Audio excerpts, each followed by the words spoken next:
Coming up tonight, drama outside the House of Assembly as an MP's ban is rescinded. Meanwhile, Doctors Hospital cuts 43 jobs. And a mother mourns the death of her son who drowned last week.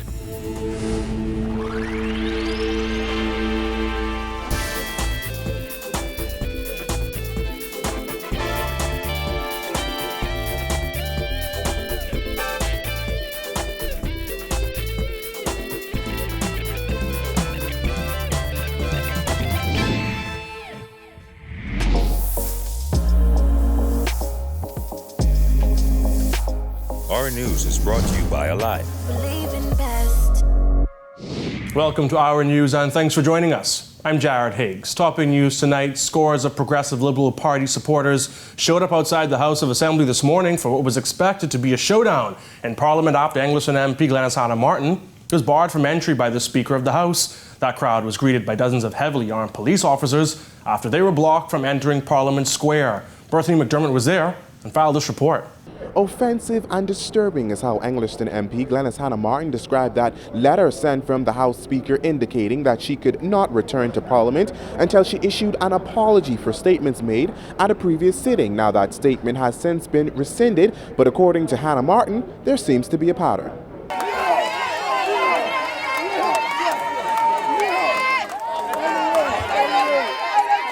Opposition members of Parliament were greeted by cheers and hugs as they made their way inside the House of Assembly. The crowd of PLP supporters showed up to support Anglican MP Hannah Martin after a letter from House Speaker Halston Moultrie was made public on Sunday evening. The letter noted that the House Speaker had instructed him to inform Forbes that Hannah Martin would not be allowed to enter the chambers of the House until and unless a written apology was presented to the House Speaker. However, another letter followed hours later stating that the Speaker wished to rescind the first letter. Outside Parliament, Hannah Martin told the media that the Speaker had no lawful authority to demand such a thing. I don't know what the motivation is, but it's disturbing. Whatever is driving this response, it's very, very disturbing, and it should disturb every Bahamian in this country, because this is the one place where you should be able to speak freely for the people. And that is being more and more constrained and restrained in this country. Speaking in Parliament, Hannah Martin took aim at the police as she called their heavy presence shocking. She also pointed out that they were heavily armed. I saw the Deputy Commissioner of Police, a woman, at the door of this Parliament. No, but I'm on what, it makes you wonder about the manipulation of the instruments of state for political objectives. Her comments prompted this response from National Security Minister Marvin, who denied having any involvement. The Commissioner of Police has operational responsibility for the Royal Bahamas Police Force. And this minister and this government will not take it upon themselves to dictate to the Royal Bahamas Police Force how it ought to execute its duties. Now the House Speaker asked Hannah Martin to apologize, but she refused. Reporting for Our News, I'm Bethany McDermott. Those tensions continue to run high in Parliament as a shouting match broke out after House Speaker Halston Moultrie called comments made by Anglican MP Hannah Martin unparliamentary. In the midst of the drama, Opposition Leader Philip "Brave" Davis accused Moultrie of not being a good listener. Jasmine Brown reports. Proceedings in the House of Assembly got off to a rocky start after House Speaker Halston Moultrie raised the issue soon after the House started, and it resulted in a shouting match across the floor. This presiding officer will expunge from the record. And I'm expunging them. It was that ruling by House Speaker Halston Moultrie that prompted swift reaction from Opposition Leader Philip "Brave" Davis. Davis, who stood on a point of order, said he is troubled by the tension that exists between Moultrie and Progressive Liberal Party members of Parliament. I had a conversation with the Prime Minister, Memphis Kalani, on the matters that transpired on that day. That moved a letter to be written by the Speaker on your direction, by the clerk on your direction, which he and I thought this would have been forgotten right? And since you have raised this, you know, we are troubled as opposition members by the constant tension that exists between us. And for no reason, only for the simple reason that you just don't listen. Davis addressed the strained relationship between the opposing sides shortly after Moutrie expunged several words uttered by Anglerston MP Glenys Hannah Martin last week from the official House record. When the House of Assembly last met on June 30th, Moutrie ordered guards to escort Hannah Martin out of the House after a screaming match erupted when the government abruptly moved to suspend proceedings. As he addressed the matter in Parliament, Davis said as Hannah Martin was not recognized by the Speaker when she made her comments, they should not appear on the Hansard. Davis said by repeating what Hannah Martin said, the Speaker put her accusations on record. It doesn't matter, in my estimation, whether you are on your feet or on your seat when it comes to the rules of procedure and the fact that in those rules, the broadcasts of the parliamentary proceedings are considered an official record of those proceedings. The back and forth did not end there, as Hannah Martin and Deputy Prime Minister Peter Turnquest also got into a heated argument of their own. Hannah Martin insisted she was being singled out as she accused Turnquest of using unparliamentary language in past proceedings. Turnquest fired back. I asked for her apology and withdrawal of those words, or for her to be censured. Selective hearing. At the end of the argument, Leader of Government Business in the House of Assembly, Renwood Wells, called for cooler heads to prevail. Reporting for our News, I'm Jasmine Brown. As some Bahamians question government's decision to grant 135 work permits for a project in Abaco, Labour Director John Pinder says it wasn't me. George O'Bain reports. Director of Labor John Pinder addressing the decision to bring in over 100 Mexican construction workers during a time when the country is in desperate need of jobs. According to Pinder, one must understand the labor situation here in the country and why a company may choose foreign workers over Bahamians. According to Pinder, some employers believe that they can get more out of foreign workers. When that happens, it gives them the impression that Bahamians are lazy because they can push a foreign worker on a work permit to go beyond the call of duty without any sort of compensation. Pinder sought to clear things up after public concern was raised regarding the decision to employ foreigners at a time when many residents in Abaco are still out of work due to Hurricane Dorian and thousands out of work due to the COVID-19 pandemic. Pinder said he had nothing to do with the decision and that it was made at the cabinet level. In a statement released on Sunday, Bakers Bay said that they were in need of specialized reconstruction workforce to complete their reopening goals. However, Pinder said he believes that some of those positions could have been filled locally. I am sure that we probably have some skill sets based on what some conversations I have with Dr. Marshall, but again, it has to do with timeliness. If a contractor is given a specific time to complete a project, he likes to say, I can complete this project if you give me these people.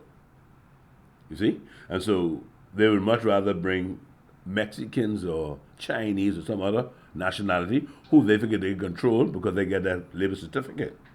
Not bearing in mind that regardless of what nationality works in this country, everybody must work in accordance with the Employment Act. Bakers Bay released a statement defending its decision to hire the foreign nationals, stating that there was a critical need for a large-scale specialized workforce in a short time frame. Pinder said the need to complete projects that promise to hire hundreds of Bahamians can leave the government in a tight spot. They know we're in a situation where we have a high unemployment rate this time, and they know if they had X amount of persons employed, and due to first Dorian and now this, those persons are no longer employed, they can squeeze the government as best they can to get the most out of the government. And so they may force the government and say, listen, I can do this thing and get this up and running in 18 months if you allow me to bring this amount of persons, or if I can use your persons, it can take a longer time. And they start to run figures, see, if I do this now, we can make this amount of money in this period of time. If I don't do it now, this is what we can lose and all that sort of thing. So when they sit down with the cabinet special committee who have the expertise and have the person advising them on what is best, sometimes they may make a decision that we may not feel as though it's the best decision. Reporting for our News, I'm Georgie O'Bain. Thanks, Giorgio. The economic fallout from the COVID-19 pandemic continues. This as Doctors Hospital has made the decision to reduce its full-time staff by 43 employees. Cal Joaquin has more. And so, yes, we cannot say with certainty that this is it. It's the uncertainty of what the future holds amid the COVID-19 pandemic that Doctors Hospital CEO Charles Seeley says makes it difficult to say whether there will be any further staff reductions at the private hospital. After holding on to all 500 members over the past 3 months, Seeley said the difficult decision had to be made to let go of 43. So this is an uncertain time. I mean, as you continue to see what's occurring to our neighbors to the north and understanding the impact that that will have on our economy, one just doesn't know. And so we're trying to be proactive in our stance. We want to be sure that we're ready, we're nimble enough to be able to manage what may happen in the ensuing months. According to Seeley, the staff reduction affected various areas of the hospital, which took several measures like having executives take a salary cut of 25% to avoid such a decision. But with the pandemic seeing more people staying at home and not coming into the hospital unless for emergency, less patients means less money coming in. As we continue to see diminishing patient volumes, we have to make some stringent decisions that are in the best interest of the institution. One of the things we did was, even though we released those persons, we did also create a pool, resource pool, that they can be a part of. So our hope is that as we ramp up in activity, that we can call on those individuals to come back and bring some support. But in the interest of trying to be fiscally responsible, we've had to make those decisions. Seeley said aside from the executives who took a pay cut, several managers did the same. He said with the hospital noticing the number of patients slowly increasing, he's hoping this is the last of such tough decisions to be made. We want to lead by example. We want to show our staff that we're going to walk this with them. This is a pain point for anyone because it's not an individual you just impacted, it's a family, right? And so to get to this decision is not an easy one for us. And we're hoping that things will work on the other side of this so that we can come back and we can make it whole. Now again, Seeley says hospital execs are remaining optimistic and hopeful that they will not have to carry out any further layoffs. But for now, reporting from Doctors Hospital for Our News, I'm Kyle Joaquin. So to come on Our News, a mother mourns the death of her son who drowned at the beach last week. That's coming up. Stay with us.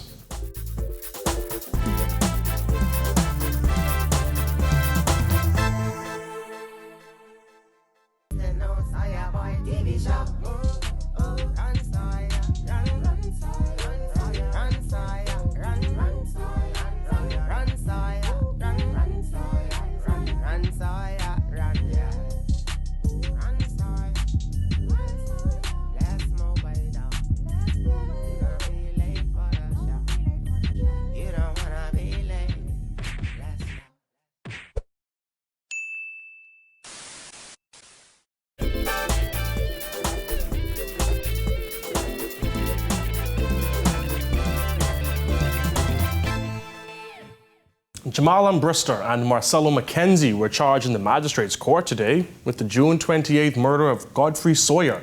It is alleged that while at Jackson Street, Nassau Village, the pair did unlawfully cause the death of Sawyer. McKenzie told the court that he did not feel safe going to the Bahamas Department of Corrections and asked for some sort of protective custody. He also alleged that while being taken to give a statement, officers gun-butted him in the chest, claiming that he was later taken to Princess Margaret Hospital for treatment. Magistrate Darren Sroll Davis made note of the complaint and said while he did not have jurisdiction to say where he will be placed once at the prison, the current procedure is that new inmates must quarantine for 14 days that will not mix with the general population. Ambrister and McKenzie were remanded to the Bahamas Department of Corrections until September 30th, when they will return to court for a voluntary bill of indictment. Meanwhile, the mother of a man who drowned on Goodman's Bay Beach last week says he leaves behind 2 children. She says the day was supposed to be a small celebration, but it quickly turned tragic. It ain't easy. It isn't easy to see your child. Family members tell Our News last week's drowning victim is 35-year-old Dino Ferguson, a father of 2 boys. Okay. But I heard someone say somebody's getting drowned. Ferguson's mother, 59-year-old Eleanor Penn, says she and her son were part of a group of 11 family members that went to Goodman's Bay after getting some lunch last Thursday. He planned that he would have this picnic for his son because he did very well on his report card. According to police, Ferguson was swimming along with others when he began to tire and ingest seawater. One of his companions managed to assist him to shore, where his mother says his brother performed CPR on him. He was alive, but he was just probably breathing. However, paramedics pronounced Ferguson dead on the scene, with his son looking on. He's there, and he saw everything. Ferguson was married for 9 years and worked as a pastry chef at Atlantis. His 2 sons are aged 3 and 7. We spoke to his mother at the family home on St. James Road. Whatever I wanted him to do, whether it was to clean the house, wash dishes, whatever it was, I didn't have any problem with him doing it.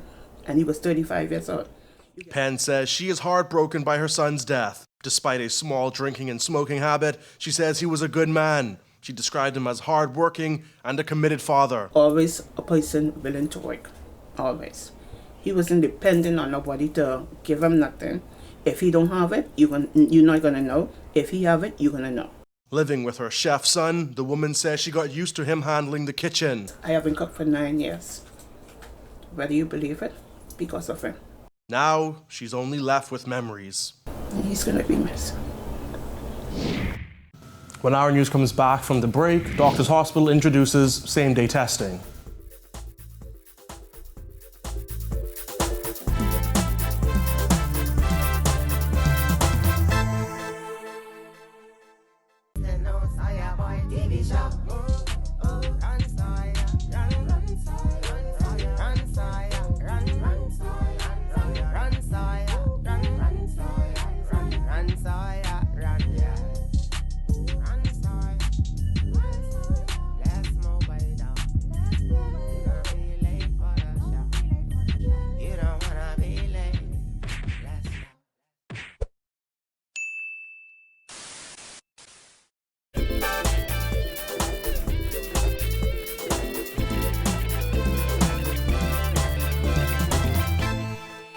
Welcome back.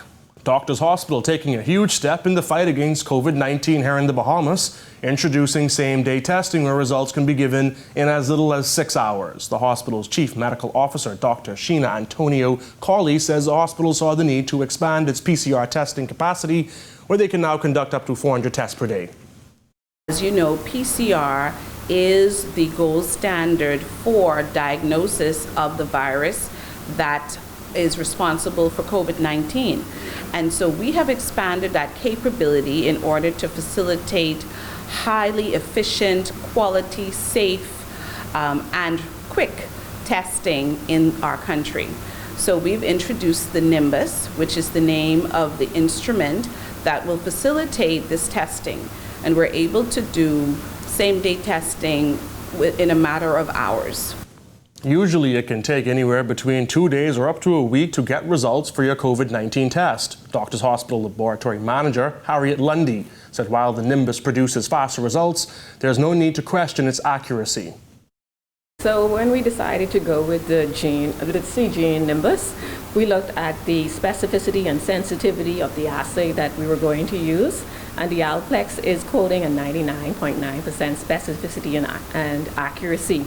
And so that totally outwhelms what other labs are doing today in terms of this specific assay is looking for 3 genes, while the other assays are looking for less. And access to this test is very simple. You can contact us through our website to make an appointment for your testing, or you can contact your physician who is associated with Doctors Hospital, because they would have received information on access to acquiring these tests. Members of Parliament debated a compendium of bills that government officials say will consolidate and modernize the laws regulating banks and trust companies in the Bahamas. Leading off debate on the Central Bank of the Bahamas Bill 2020, the Bank and Trust Company Regulations Bill 2020, and the Protection of Depositors Bill 2020 was Finance Minister Peter Turnquest. These bills, among other things, addresses proposed reforms to enhance governance and the transparency in our monetary policy and fiscal responsibility framework, financial sector crisis management, and acceleration of the development of the domestic payments system. The Banks and Trust Companies Regulation Bill 2020, which was tabled in the House of Assembly earlier this month, would repeal the Banks and Trust Companies Regulation Act 2000 and would provide a special resolution framework for banks. The Protection of Depositors Bill 2020 seeks to enhance depositor protection, but also the corporate governance framework of the Deposit Insurance Corporation. When our news comes back from the break, Marcellus Hall takes a look at what some Family Islanders are doing for sports during this COVID-19 pandemic. Stay with us.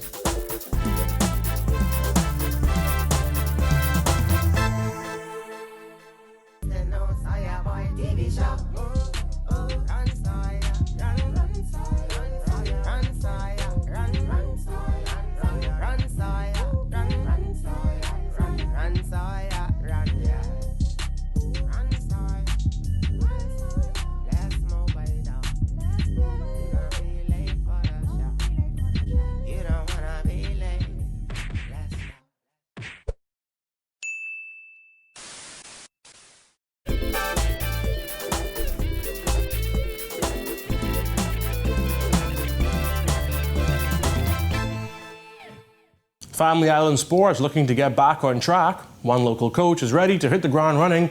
Marcellus Hall has more. Well, life in the Family Islands is a little bit different than here in New Providence. That being said, however, they have been seeing some disruptions due to COVID-19. One of the local coaches in San Salvador taking a moment to have a chat.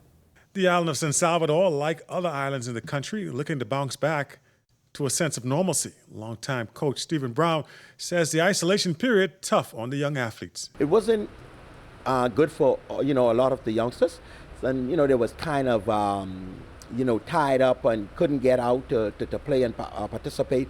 I instructed a lot of them to how to just do little physical exercise on the inside. So it affected us real to a high level. Now Brown says he plans to continue his plans for his annual summer camp on the island. Been going for 22 years, and one of my intention is to do this, what the science says, social distancing. So I'm going into dealing with 3 different venues this year, and getting the kids more active from 5 to 18, and I'm inviting parents and others to come aboard. What I would do, go to 3 different settlements, and one of the settlements would have where you have volleyball. One of the settlements would be basketball. The other settlement would be basically softball, baseball. So when I have them doing all of those things, I do a lot of rotation and try to get them more, ready, especially for school. That's why for the program, I do this like this because, San Salvador is one of the most winningest basketball teams. We participate in athletics, track, everything we do because I, make sure they do these things ahead of time. Once based in New Providence, Brown says he now has a new appreciation for Family Island coaches. A lot of people don't see how hard Family Island coaches work. Okay, when you would come down and you would have kids and nobody have the basic fundamentals, and I was taught that from I was growing up in every aspect of the games. Now, when I look at softball, baseball, all of these, so when I take it down there to these kids, I try to make sure they get that. Okay, and when they get the basic fundamentals, it helps them a lot.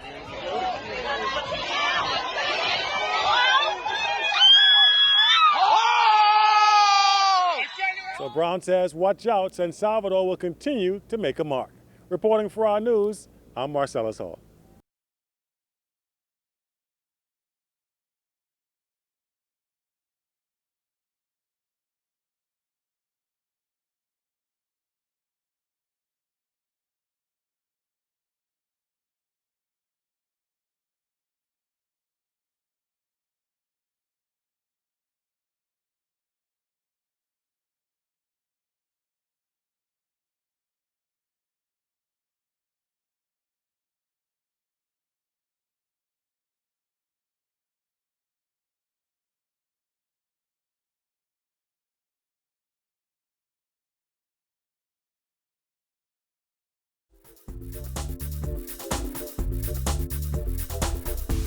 Thank you for joining us for Our News Tonight. To catch our news on the go, download the Rev Go Play app. On behalf of the entire news team, I'm Jared Higgs. Have a beautiful evening, Bahamas.